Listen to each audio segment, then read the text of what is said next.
The way current Magic the Gathering sets are produced and delivered to us is, well, it's interesting to say the least. You get sets like Karlov Manor and Outlaws of Thunder Junction that can be anywhere on the hit or miss scale and come to us at a much more affordable price point. Heck, Lost Caverns of Ixalan was an absolute banger, and the boxes for that, the set boosters, were like only $120 for the longest time. But on the flip side of that, we have insane sets that command a ridiculous, in my opinion, price point. Things like Fallout Commander, when you look specifically at the collector booster box, and even Commander Masters. Now, we have this model in our mind when we consider the upcoming release of Modern Horizons 3. Magic the Gathering and Wizards of the Coast next to dip back into the pond of the Horizon set for Modern, and I have to tell you, I am extremely nervous about this product. So today, I want to talk Modern Horizons 3. I want to discuss, do we think it's going to follow suit of some of the other premium products without a very key affordable entry point, or does this release have a chance to be a bit different?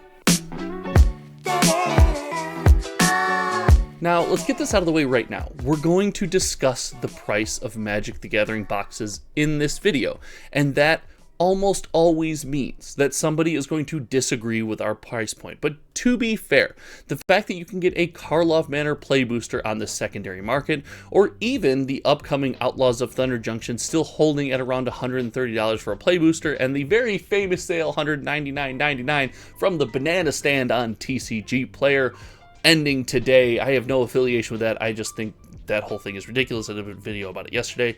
But I actually don't think these prices are bad. I think these sets give us an affordable entry point. They have affordable play boxes that we can get together and play with our friends, relatively speaking to the cost of a Magic the Gathering box. They also have commander decks. Most of them are producing 4 commander decks now, which absolute win. 4 commander deck system where everyone can go buy a deck, sit down in a pod, and play.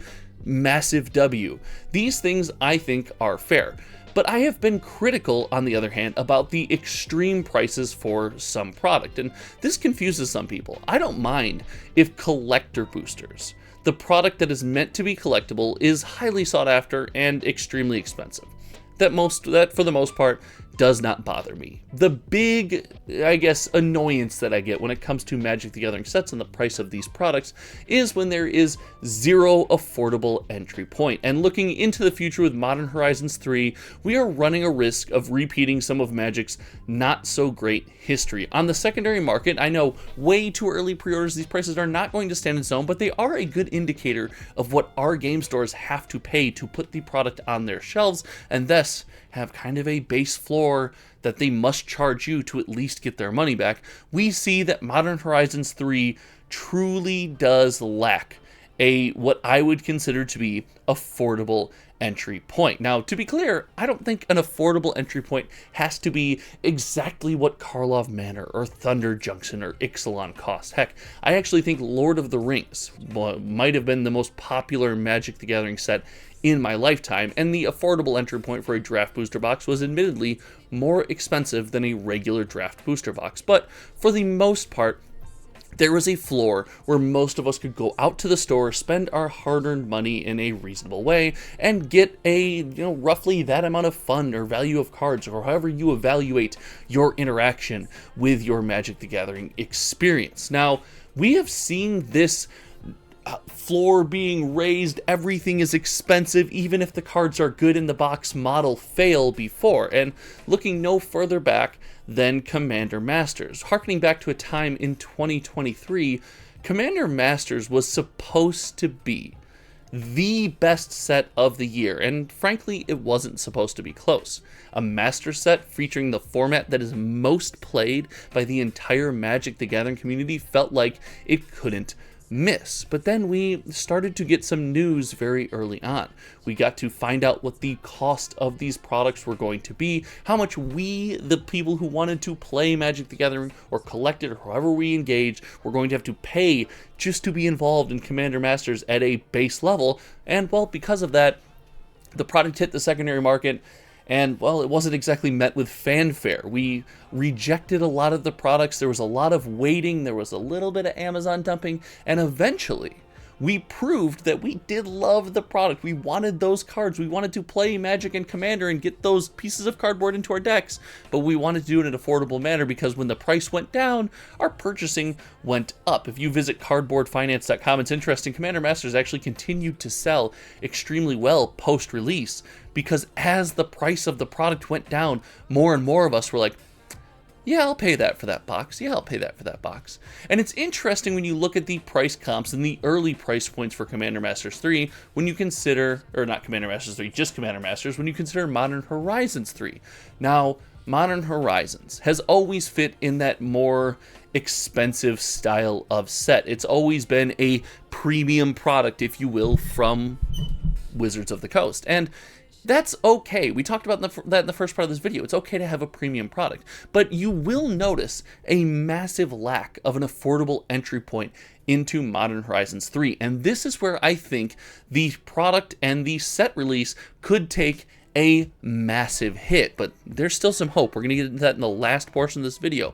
But this massive hit is going to come from that lack of an affordable floor, in my opinion. And if you wanted to be nitpicky and try to find an affordable floor and look at something like the Commander decks, well, I would argue this is not even what the product is marketed to be. It is a Modern Horizons set, and if the affordable entry point floor of the product is a pre-con Commander deck, then we're just not making sets for what they're supposed to be anymore. We're just pandering to the Commander community and trying to soak up as much money from people wanting to play social Magic as humanly possible, rather than focus on the design of the cards, yada yada. In fact, that's a conversation for another video. Maybe that'll be a channel member only video. Make sure you check out the channel membership, help support everything I do here, $5 a month, stuff like that. I really do believe that Modern Horizons is at a massive risk, but it's not a direct comparison. It's not a one-to-one with Commander Masters. And the big reason is, well, it's not an all reprint set. A very big point of contention that I had with Commander Masters was the vibe of, hey, we're going to put out this product. It's a Masters product. It's going to, facilitate the largest way to play Magic the Gathering that currently exists on planet Earth. We're going to charge you insane amounts of money for it, and none of the cards are going to be unique. They're all going to be reprints, aside from, the Commander decks themselves, which in that product represent a wonderful entry point and a great way to start playing Magic the Gathering. I say all that to say, Modern Horizons 3 is probably going to be extremely different. Not focusing on the Commander aspect, because yes, I'm sure there will be Commander reprints. I can't imagine the Modern Horizons 3 decks don't have Soul Rings and Command Towers and things like that, but I do believe that the fact that all of the cards in the set are unique is a bit riskier of a move when it comes to the high price point, but has a bit more room for payoff. It allows us to justify spending that money on getting new, exciting Magic the Gathering cards, different things that we want to try, different strategies we want to fulfill, and new ways to play both Modern and, yes, even Commander. Now, we have seen in the past that this isn't always good. We referenced Karlov Manor at the beginning of this video, and let's think about the Play Booster in an abstract fashion, if you will. The Play Booster, a box that you can use for cracking packs. It's the same price, and actually on the secondary market, significantly cheaper than an old set booster. You can also use it to play limited and draft with your friends and all of these things. It seems like a great product, but the cards in the set just didn't tickle our fancy, if we will. They weren't very good. Let's just call it what it is. The cards in the set weren't very good, and because of that, well, we didn't dip back into that well. So while the idea in theory, this gross overarching theme and this idea of this new box style, these were all positives, the negative came in the simple fact that, well, the cards just weren't very good. And Modern Horizons 3 could run that exact risk. You have the opportunity for new, excitement, fun, things we've never seen before. But on the same time, in the same breath, those cards could just be bad and we could just not want them. Not wanting the cards in a premium product could be cause for disaster. Now, Commander Masters insulated itself a bit with this, or against this, with some very high equity reprints. I will imagine that yes, Modern Horizons 3 will feature reprints. We know it's going to feature fetch lands. We know there will be a certain floor for some of the stuff in the product based on what we've seen, but it's that additional new stuff that could really pull us out of this dangerous area. All in all, I will say, I'm bummed. I'm bummed about the price point for Modern Horizons 3. It's not something that I wanted to see go for as expensive as it was. I wanted it to fit under some of the other Modern Horizons umbrellas, and I'm not even bummed about the collector booster box or the collector edition commander decks. I'll be very clear. I'm bummed that the commander decks exist at all. Let's not force feed everything into commander. Like, let's just not do that. Sorry, broke for a second there.